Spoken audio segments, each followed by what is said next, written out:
आज हम आप लोग को बताएंगे प्रश्न 7। ठीक है, तो इसके पहले वाला जो क्वेश्चन है वो हम सॉल्व करा चुके हैं, तो उसकी लिंक हम डिस्क्रिप्शन में डाल देंगे, तो जाइए और चेक करिए। तो चलिए आज की क्लास को हम स्टार्ट करते हैं। तो 7वां क्वेश्चन क्या कहता है, बिंदु ए के निर्देशांक ज्ञात कीजिए। ठीक है, तो ए जो कोई बिंदु होता है उसके कितने निर्देशांक होते हैं? 2 होते। कौन कौन से? एक एक्स और एक वाई। तो जहां ए बी एक वृत्त है, तो चलिए हम सबसे पहले एक वृत्त बना लेते हैं।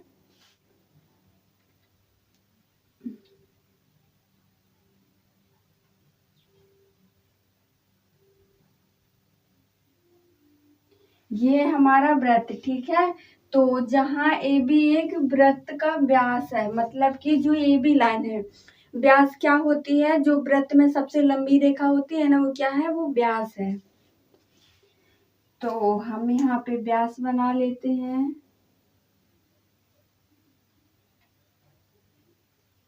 तो व्यास मतलब 2 त्रिज्याओं से मिलकर बनी होती है। ठीक है, तो ये है ए बिंदु, ये है बी बिंदु। और अब क्या कहता है, जिसका केंद्र मतलब 2, -3 है। ठीक है, ये यहाँ पे 2, -3 है, तथा बी के निर्देशांक, और इसके भी निर्देशांक दिए हैं 1, 4। ठीक है, तो हमें इसमें जो ये बिंदु ए है इसे ज्ञात करना है। तो अभी ये नहीं दिया है, क्या मान लेंगे इसे? एक x मान लेंगे और y मान लेंगे। ठीक है, तो हम इसे x1 नाम देते हैं, इसे y1, और इसे x2, इसे y2 नाम दे देते हैं। ठीक है, और ये है कैपिटल X का मान, ये है कैपिटल Y का मान। तो चलिए लिख लेते हैं हल।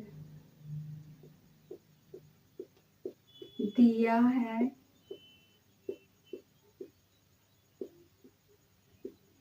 तो हमें क्वेश्चन में क्या क्या दिया है, अगर जो क्वेश्चन में दिया रहता अगर उसे आप अच्छे से लिख लेते हैं तो जो कॉपी चेक करता है उस लगता है कि हाँ बच्चा इंटेलिजेंट है। ठीक है, तो यहाँ पे क्या लिखेंगे? ए भी एक वृत्त का व्यास है। ठीक है, लिख लेते हैं। दिया है ए बी वृत्त का व्यास है। ठीक है, और जिसका केंद्र हम यहाँ पे क्या मान लेते हैं? P।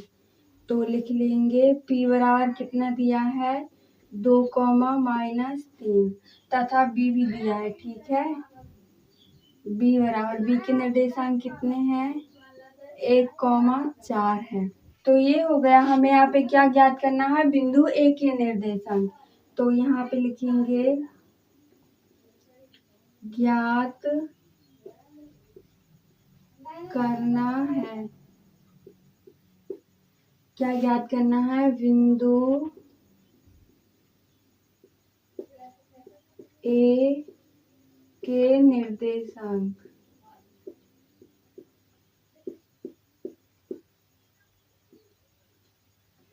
ये हो गया। अब हम यहाँ पे क्या करेंगे? तो अब हम यहाँ पे कौन सा सूत्र लगाएंगे? मध्य बिंदु का सूत्र लगाएंगे।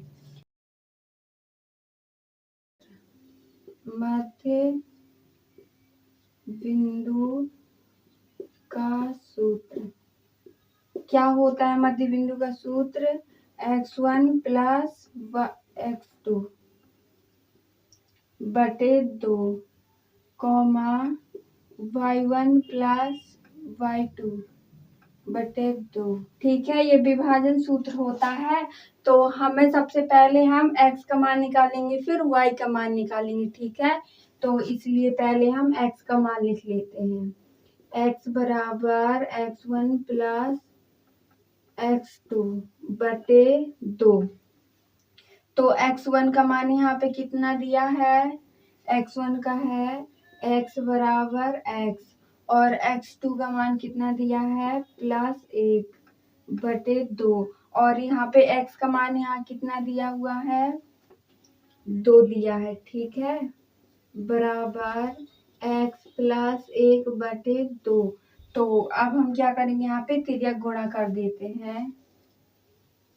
तो यहाँ कितना आ जाएगा, x प्लस 1 बराबर 2 का इसमें गुणा करेंगे तो 4 हो जाएगा, और x बराबर 1 का पक्षांतर करेंगे तो 4 माइनस 1, x बराबर 3 इसका आंसर आ जाएगा। ठीक है, अब इसी प्रकार हम y का निकाल लेते हैं। तो लिखेंगे y बराबर y1 प्लस y2 बटे 2।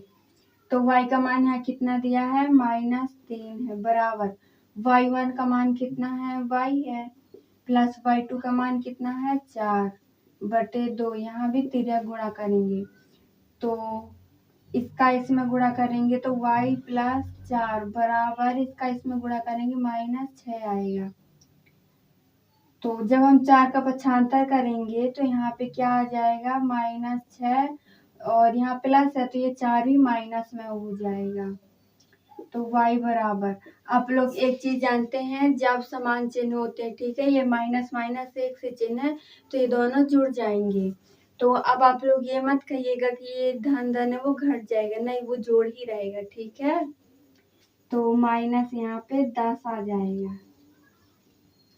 तो यहाँ पे हम क्या लिख देंगे, ठीक है, तो विभाजन सूत्र से x और y का मान कितना निकला है, x का मान कितना है, 3 है, कॉमा, और y का मान -10 है। ठीक है, ये हमारा आंसर है।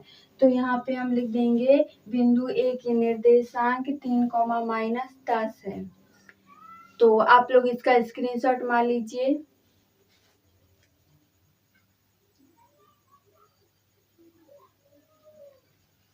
आप लोग चैनल को सब्सक्राइब कर लीजिए। अगर वीडियो पसंद आई हो तो लाइक शेयर कमेंट करना मत भूलिएगा। मिलते हैं कल अगली क्लास के साथ।